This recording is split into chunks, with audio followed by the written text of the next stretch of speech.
This is CGTN, China Global Television Network.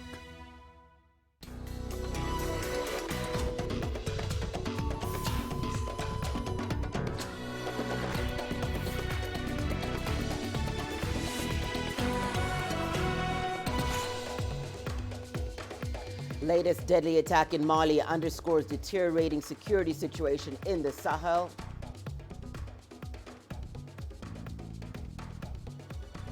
We see how Somalia is dealing with the aftermath of flash floods that hit the country's south and central regions. Hello and welcome. You're watching Africa Live. We're coming to you live from Nairobi. I'm Hannah Vivers. Here are more stories you can expect in the hour. In business news, oil marketers in Uganda welcome Kenya's reduction of import tariffs. And in sports news, the Kenya Sevens rugby team finalizing their preparations ahead of the Tokyo 2020 Olympics qualifiers that kick off on Friday. Well, ISIL has claimed responsibility for the two attacks in Mali that killed 53 soldiers and a civilian, as well as a roadside bomb that killed a French soldier in the east. It was one of the deadliest strikes against Mali's military in recent memory. The authorities first reported the attack in Indelimane on Friday. A government spokesperson said heavily armed men attacked with shellfire and then retreated towards Niger. Mali is undertaking a combing operation on the ground with the support of French troops and UN peacekeepers. This latest attack follows jihadist raids in late September that underscored the increasing reach and sophistication of armed groups operating in the region.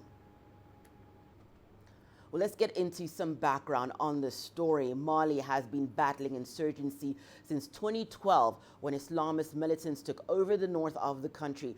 But in the last 4 years, there's been a peak in attacks. In November 2015, government declared a nationwide state of emergency. That's after two Islamists killed 20 people and took around 170 hostages at the Radisson Blu Hotel in the capital, Bamako. Since then, Mali has continued to experience regular attacks, which have targeted foreign troops, UN peacekeepers, and its own security forces.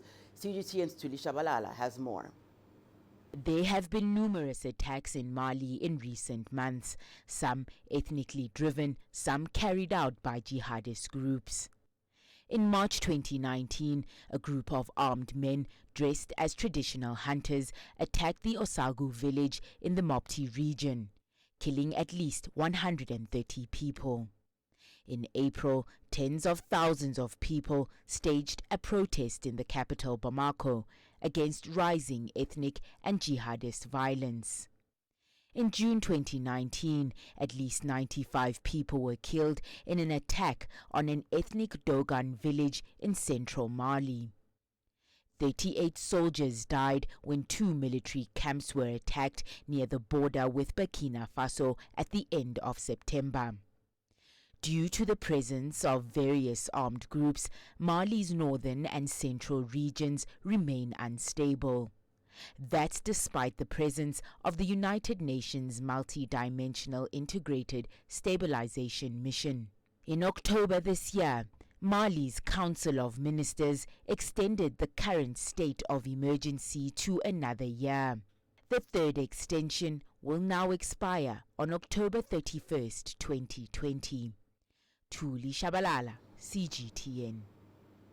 We're staying with that story, and for more on this, we are joined by CGTN's Natalie Powell in Paris. Natalie, thank you so much for joining us. A very disturbing and deeply upsetting story regarding all the loss of life in the latest Mali attack we've just reported on. Natalie, please tell us what the reaction to this has been in Paris. Well, we've heard from the French Minister of the Armed Forces, Florent Parly, who says that she is in contact with authorities on the ground in Mali to try to shore up and stabilize the area. We also know that this has been one of the deadliest attacks in a decade against soldiers, with 53 soldiers and one civilian killed in this attack. And of course, in that separate incident with the French soldier who was inside an armored vehicle being killed as a result of a roadside bomb. We've heard from French President Emmanuel Macron regarding that soldier, who has been named as Romain Ponto to say that he gives his sympathies to his family and, of course, so much respect for him for giving his life as a sacrifice in this important mission. Of course, on the ground now, there is an operation underway. We know from the communications minister in Mali that there has been an awful lot of debris caused by this attack and that an identification process is underway. And we understand that the army on the ground, as well as French troops and UN peacekeepers, are involved in that operation. Nali, what is really concerning is that this latest attack seems to indicate that even with the presence of security forces from outside of Mali, like the French troops, like the UN security forces, it continues to deteriorate. What are you hearing is at the core of security efforts struggling to defeat militants? Absolutely, and this comes during a flare-up in tensions in recent attacks on various outposts of soldiers in Mali.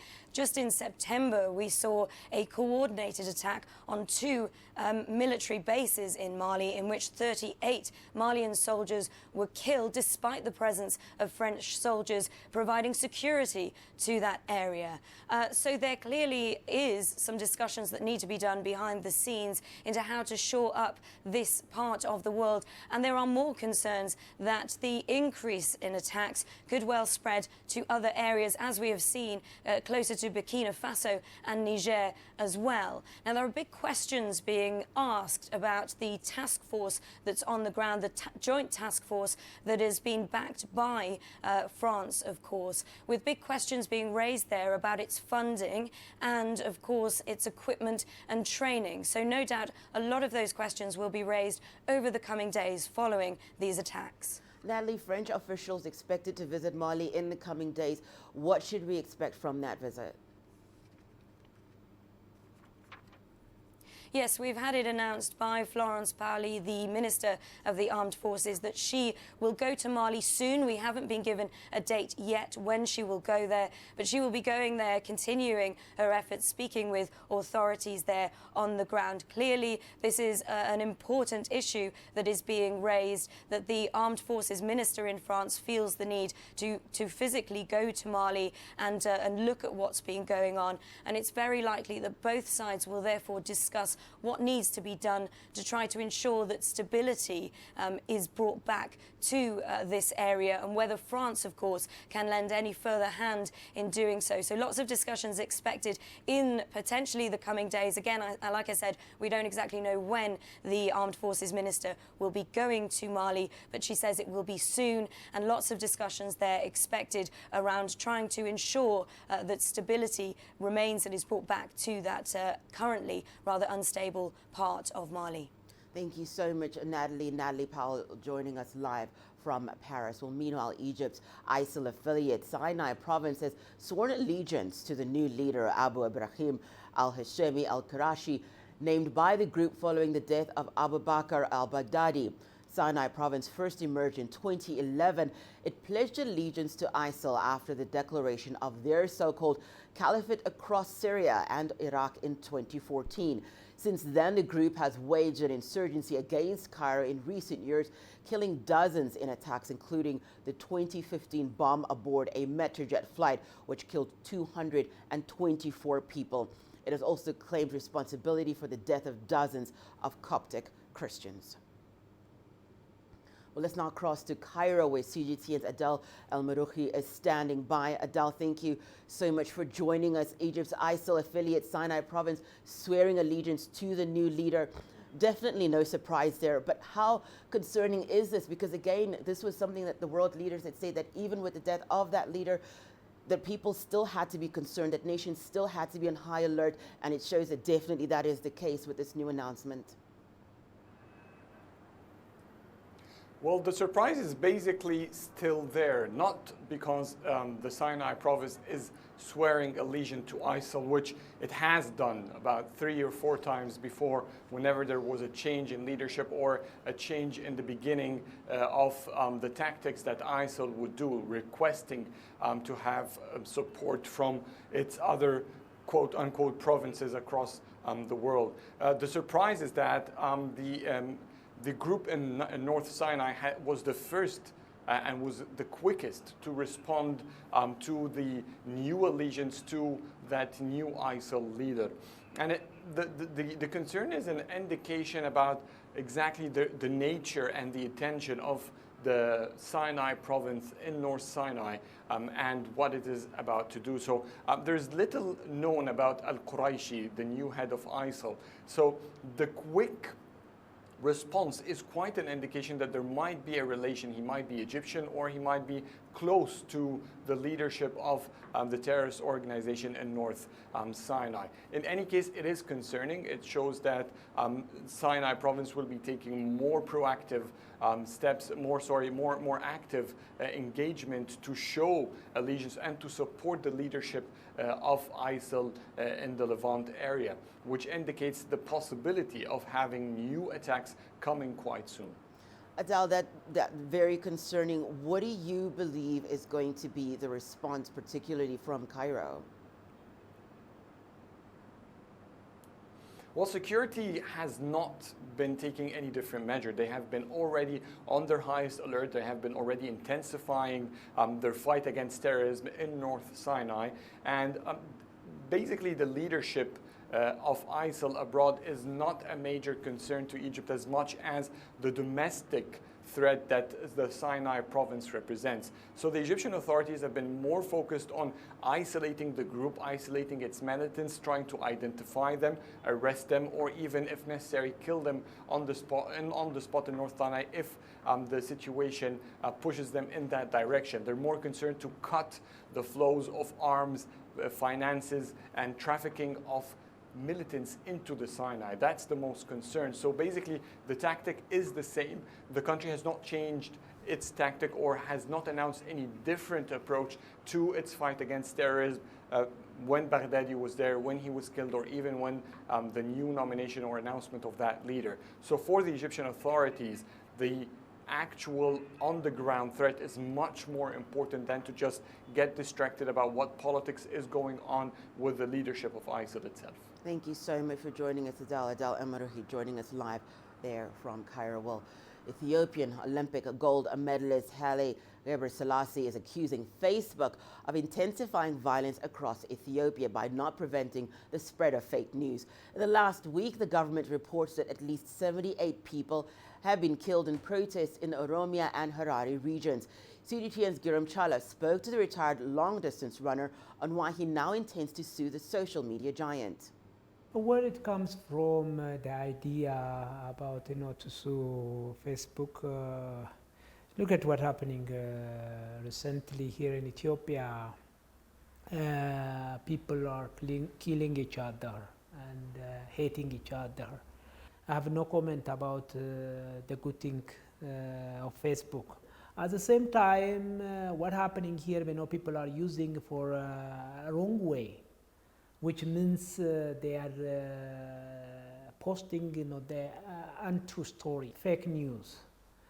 And then, the result, as you know, like a few days ago, like a week ago, we lost 78 lives. I didn't expect such kind of killing. Facebook, they have responsibility, especially for those fake news. That's why, I'm going to sue. Of course, I'm waiting for the government, the action of the government, what is going to be. Because they know the government of Ethiopia had the right, had the responsibility to protect, their people. At the same time, Haile Gebrselassie also had the responsibility, to protect my people. Haile, I understand the fact that there are the situations that you've mentioned of violence and the death of people, but what evidence do you have at hand, or in general terms, to support your case against Facebook, that Facebook is the one to blame for some of the killings or violence that has happened in this country? But I've seen, those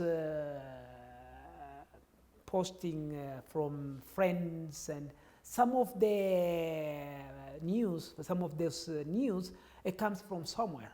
For example, they are using the dead body from somewhere or the violence from somewhere, and they post as you know, this happening here in Ethiopia. And then the next morning, the other part, I mean the opposite or whatever, they come up, you know, just with the sticks, with the knives, and with the different tools, you know, to kill the others. That's what I've seen.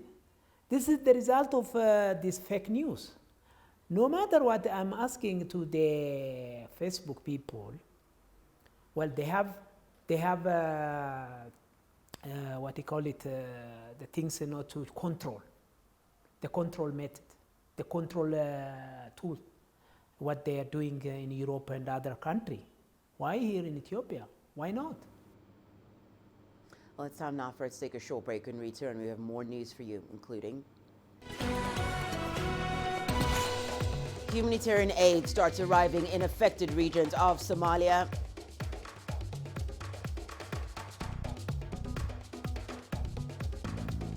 And the Tunisian government launches a campaign to encourage nationwide cancer screenings.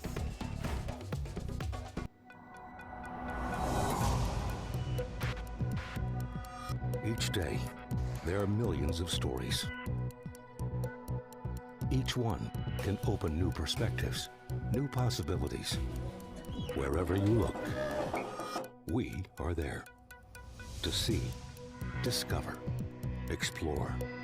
We put the pieces together to find what really matters to you, all around the world, all around the clock.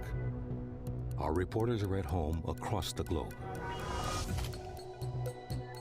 From our headquarters in Beijing and production centers in Washington, Nairobi, and London, China Global Television Network. Stories from across the globe, reaching people across the globe.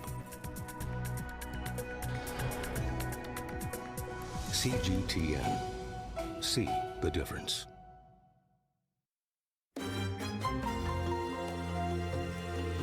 Africa Live. Find your voice.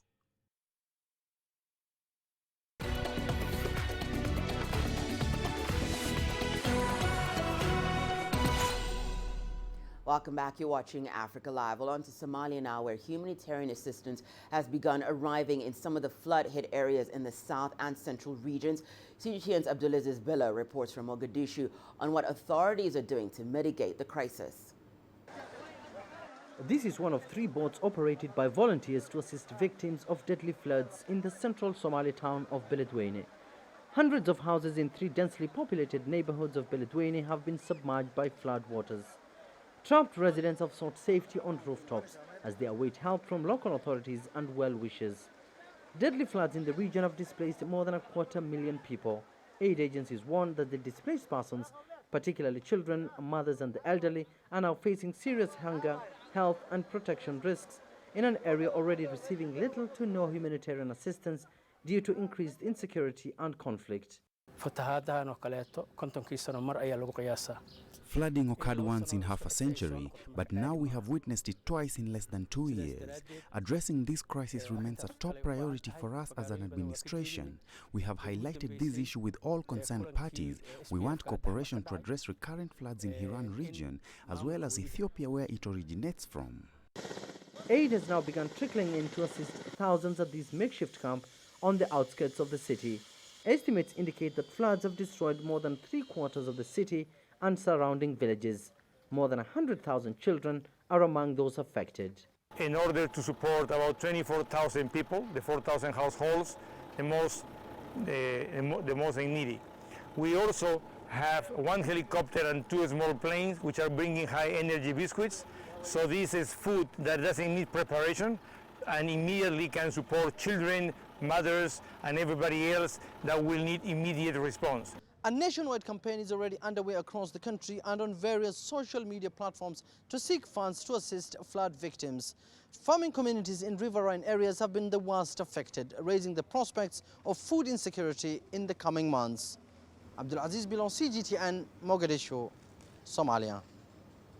Well, Abdulaziz Bezan now joins us live from Mogadishu. Abdulaziz, thank you so much for joining us. Just paint us a picture. You have given us this report that you sent in and giving us a picture of what is going on. What is the latest in terms of that aid distribution and just how dire the situation is there?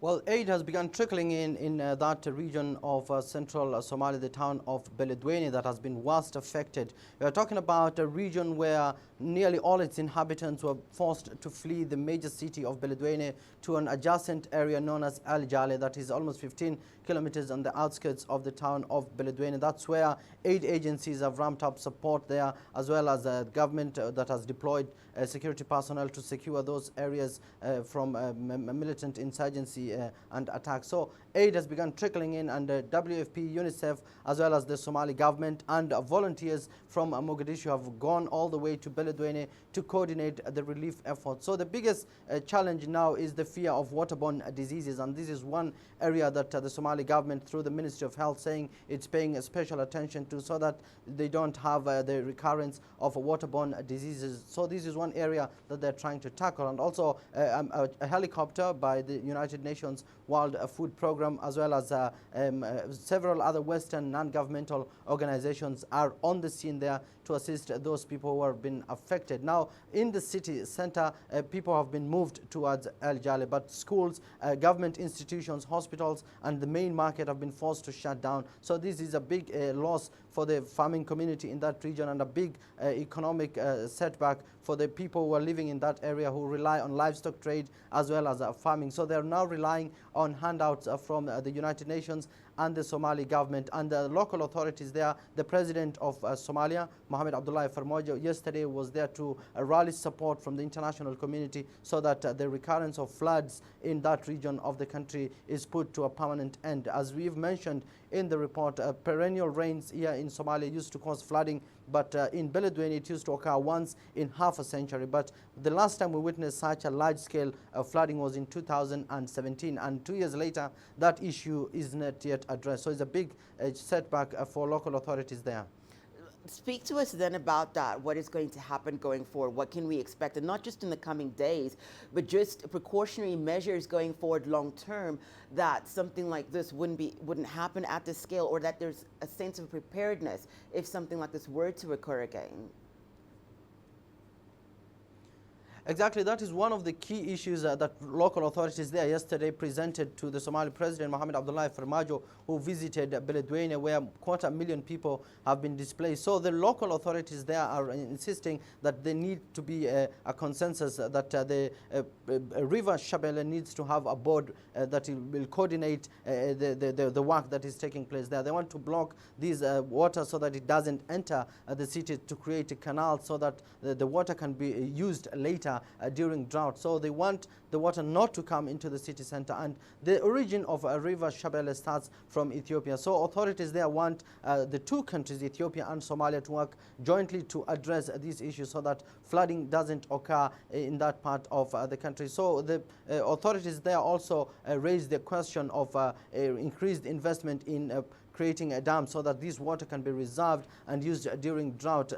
The climate-related challenge here in Somalia is quite interesting, because we are now talking, a few months ago, the government of Somalia was talking about food insecurity, and now with the rains coming in, we're talking about floods, and after the floods, we are going to move towards a drought. So it's becoming a cycle of challenge here for the Somali government, and that's why authorities here are saying that they want to control this water so that it can be reserved during drought and it does not come back to the city and affect the livelihood of people. Abdulaziz, thank you so much for joining us. Abdulaziz Bello joining us live there from Mogadishu. Well, many African nations are slowly moving away from patriarchal land ownership systems. In Ghana, a bill was drafted in 2016 to give women easier access to land, but it has yet to be passed into law. CGTN's Nabil Ahmed Rafai spoke to a women's rights activist on why women are still struggling to secure their land rights. Some communities do not encourage that women should own land. You know, our legal frameworks in Article 17 of our Constitution provides that everybody has the right to own land, either individually or with some others. But some of our cultural practices denies women the opportunity to own land. So even where I get that in knowledge, that I have the right to own land, when I approach the traditional leaders in some communities, they ask you to bring your partner. One of it, which they have justified, is just to clear suspicion that they have no relationship with you. So many women are turned down when they even approach landowners and traditional leaders when they want to acquire land. As women, especially in the rural communities here in Ghana, continue to be marginalized in terms of access to land, what really can be done to correct this? Legally, every woman has the right to own land. So I see this more of about reviewing cultural practices, engaging landowners, engaging them to know that some of the barriers that women face when they come to approach them for land, they should be able to lift them because they do not have any contribution towards any economic issues in Ghana, asking the woman to have the husband to serve as a witness or denying women from, it doesn't help to promote our economic development in Ghana. When women own land, they're able to have income, they're able to pay for their bills, support their children to school, take care of their health. So when you deny them from all these rights. While we wait for the land bill to be passed, what role can men play to make sure that women get access to land? Many women are married to men. So if men are able to encourage their wives to aspire, that kind of, you too, you have the right to have your own, that kind of realization. When able to encourage their partners, to have their own farms, even let out a portion. Some, communities that we've engaged the men, some have even let out some portions for their partners to own land. Another bit is also for them to formalize their marriages. Women acquire land easily through marriage. That is one of the easiest mode. And many marriages too in the rural communities are not formalized. So at the event of any trouble in the marriage, they just walk out. The laws only recognize married women and not with consensual unions. Well, turning on to health matters, according to Tunisian Association for Assistance to Breast Cancer Patients, more than 2,500 new cases of breast cancer are recorded each year in Tunisia. The Ministry of Health and the civil society are organizing several health caravans nationwide to encourage early cancer screening. CGTN's Adnan Shiwashi brings us this report. The National Social Security Fund is providing free breast cancer screening tests. Over 1,000 women of all ages and social classes have benefited from this initiative. The turnout is high at this early cancer screening center. The state's sensitization strategies to breast cancer are paying off, but numbers are on the rise. Early cancer treatment is more efficient to patients and less expensive to the state. Specialists assert that scientific and technological progress has helped to find effective breast cancer care mechanisms, including genetic analysis procedures, to find out the real reasons for the disease, especially since 5% of the cases are hereditary. The size of the tumor at the time of its detection measured 7 centimeters in the 1970s, while currently it measures 3.5 centimeters, which is a positive sign. Scientific research is saving lives. There are significant changes in life expectancy for cancer patients over time since diagnosis. Many breast cancer survivors have shed light on their inspirational journeys fighting cancer, from diagnosis and during treatment. Hearing other women's stories eases the burden of this malicious disease and inspires the passion to keep fighting. Specialists predict that the number of breast cancer patients in Tunisia will increase to nearly 4,000 new cases over the next 5 years.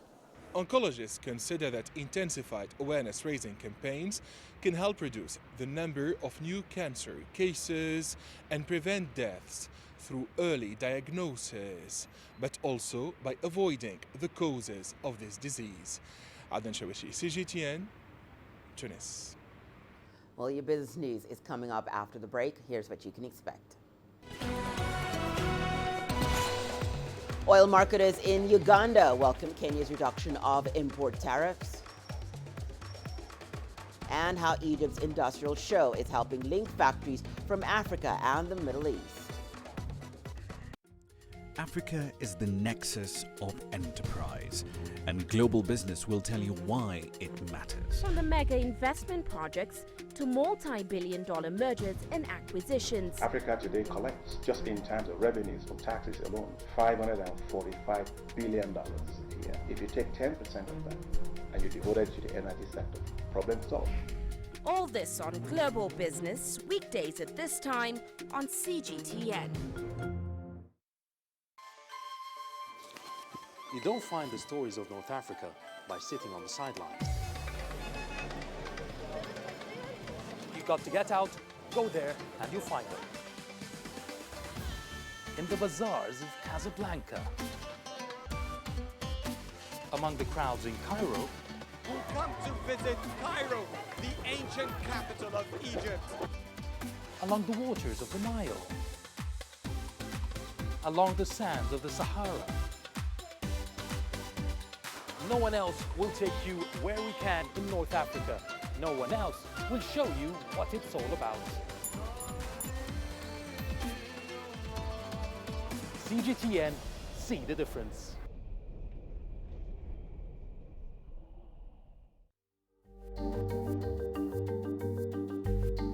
Africa Live. Find your voice.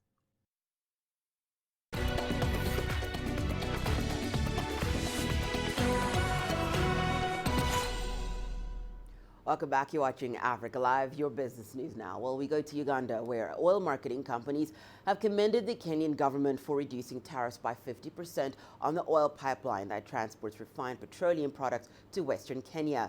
They say the move will boost business and make it quicker to bring oil to Uganda. Landlocked countries in East Africa like Uganda, Rwanda, and South Sudan rely on fuel imports from Kenya and Tanzania.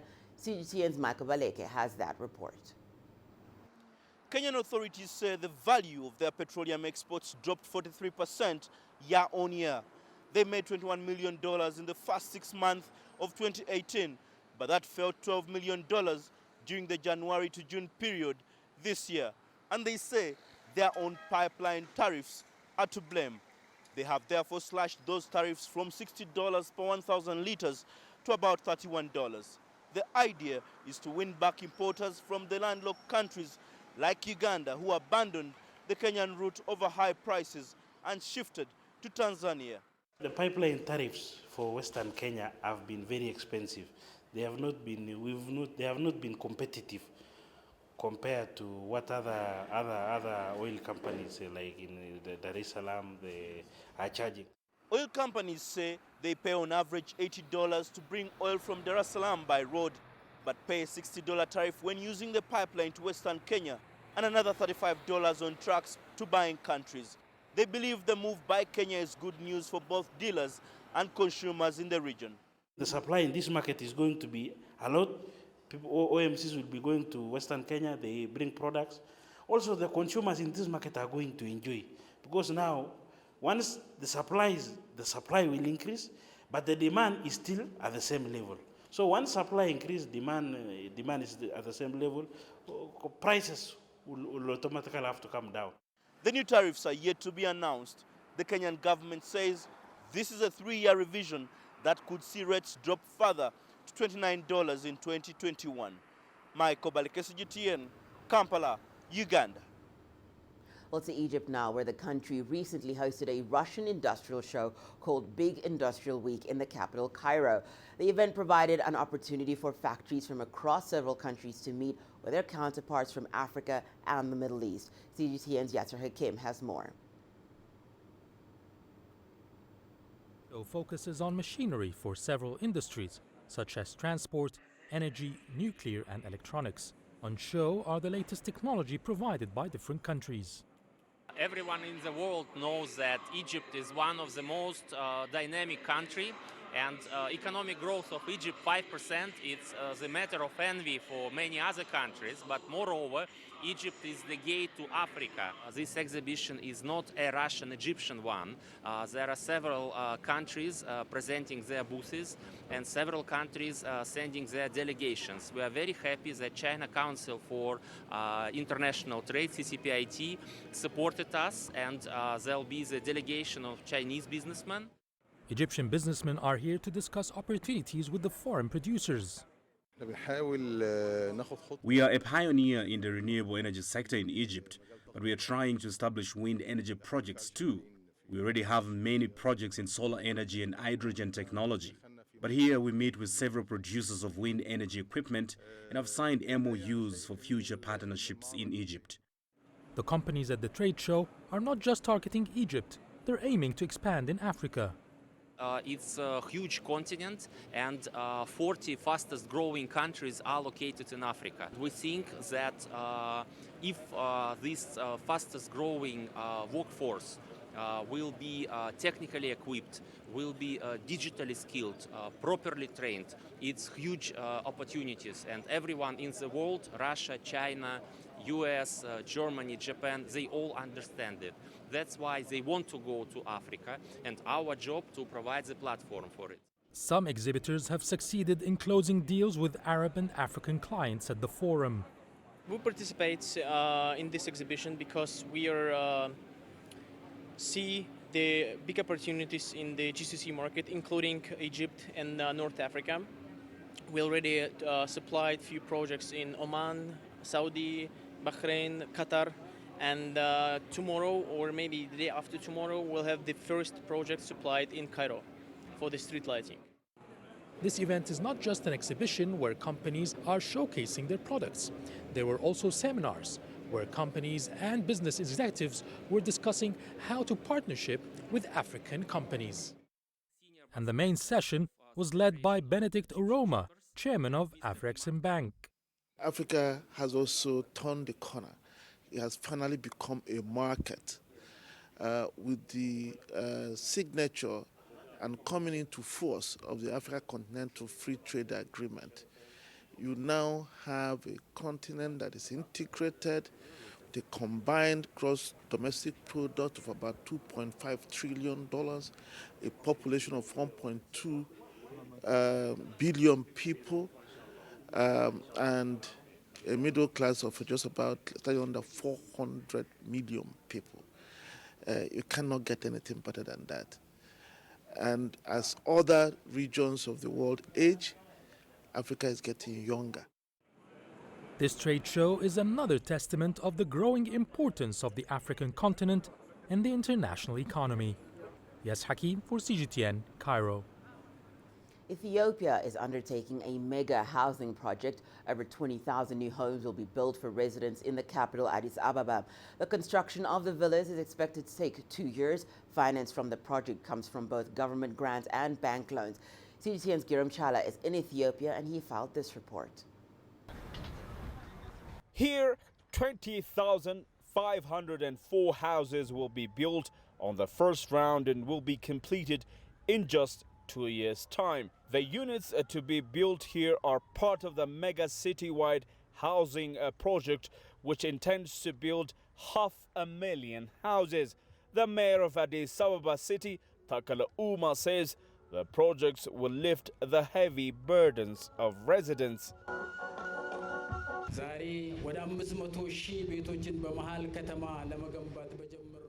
Today, we have launched the plan of building 500,000 houses in different locations in the center of the city. At once, all the time subsidies will see the construction of more than 22,000 houses will be built. Addis Ababa is our home, and the residents are all our family. This is expressed in a way one shoulders the burdens of the other. This new housing project that targets providing affordable houses for citizens will avoid evicting people from their original locations. People used to be obliged to relocate and live in other neighborhoods to make way for such development works. People who live in the center of the city will no longer be pushed to the suburbs to make way for this project. What we will do here is help people get houses in the same vicinity they were born and had social lives in. We will only improve their lives, not evict them. This is historic. Beneficiaries of the project simply are happy and hopeful. My forefather was a train operator and living in this same place. Same for both my parents. I was born and I'm still living in their house as well. Now that I know that I'm not moving anywhere and I can still get a modern house for me and my kids in just 2 years, this is great news.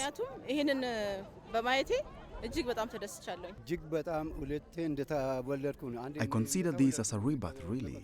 We have suffered a lot before. People were pushed away and were living in strange neighborhoods for long. But now, all will change for the better. I am excited and I'm thankful for the government's job well done. For long, this locality was the shantiest part of the city. We've seen a lot here. Now, we thank God that all will change. We are full of joy. The mayor has announced the construction works of all the units, which will house 102,520 people, will be done by local contractors. Addis Ababa is already known for its award-winning housing projects, which not only put shelter on the heads of residents, but also improved the living conditions of people. The new housing project, however, will play a facelift role for a better look of the city as well. Grumjala CGTN, Addis Ababa, Ethiopia. We go over to Madagascar now, where farmers are seeing success with their hybrid rice harvest. Sales are up, but it hasn't always been easy to grow and promote the new varieties. CGTN's Daniela Pearson has more. Not far from the Madagascan capital of Antananarivo, farmers are preparing the land for a new season of rice planting. But it's not the traditional varieties that they prefer anymore. After I received training from China, I began planting hybrid rice with my family. Since then, life has improved. We have started to build a house. I found that the yield of hybrid rice is much higher than our traditional seeds. When Chinese technical experts first introduced the hybrid rice seeds, they had to adapt their planting strategies to suit the local climatic conditions. Unlike our country, which has spring, summer, autumn and winter, Madagascar is divided into the rainy season and the dry season. You can farm in the rainy season, but not in the dry season because there's no water. With ditches and waterways, as well as collecting water during the rainy season, it means that farmers can still irrigate their crops when water is scarce. Hybrid rice was first introduced in Madagascar in 2010, and so far, 5 varieties have been approved by the government. But despite bountiful harvests, it's been challenging to get local communities on board. The rice importers who have been in this business for many years spread a lot of rumors. It's a long process to establish trust. Our company spent several years before the farmers realized the benefits of hybrid rice. This project is one of the many South-South cooperations by China and the UN Food and Agriculture Organization. Daniela Pearson, CGTN. Well, it's time for us to take a quick break and return. Here's what you can expect. Spreading the sweetness of honey, beekeepers in Cairo showcase the benefits of honey products at festivals. Join us in Global Business and see Africa through our eyes. The greatest journeys, the greatest sights, the greatest adventures. Here in Qanater, this weir allows the locals to walk on water. We're far more than just TV news. We're your passport to the wonders of Africa. To bring you stories of struggle, survival and hope.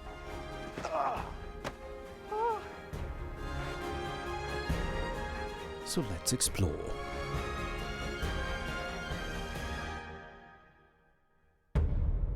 CGTN. See the difference.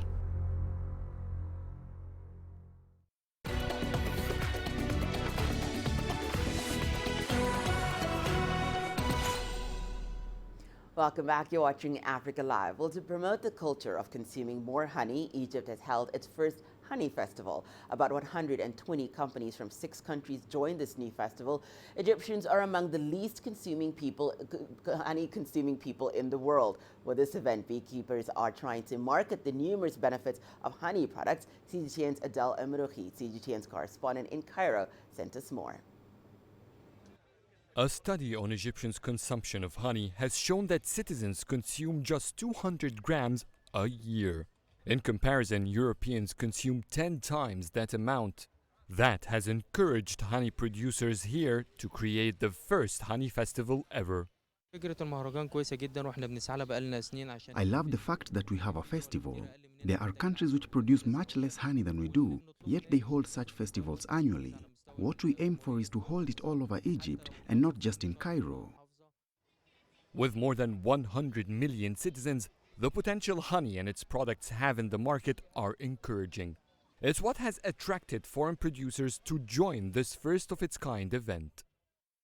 Egypt's newly born festival aims to introduce the different kinds of honey to consumers and create awareness about their nutritious values.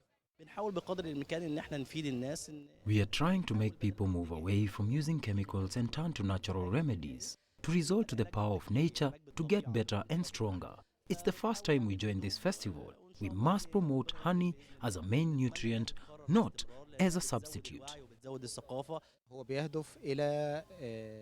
We are trying to boost the trust between producers and consumers. It's an opportunity for consumers to get to know the different kinds of honey and their benefits.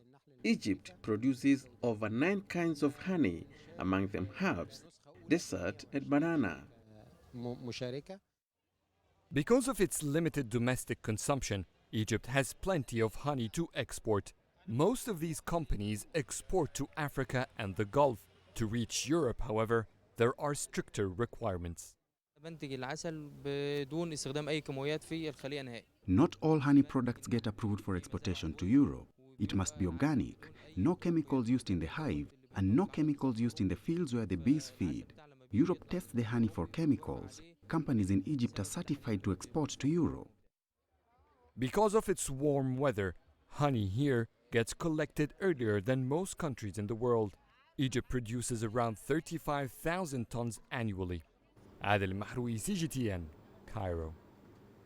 Well, the prestigious Carthage Film Festival has wrapped up in Tunisia. Young people turned out in high numbers to attend the week-long cinema event. One of the event's venue was a women's prison. CGTN's Adnan Shawashi was there, and he filed this report.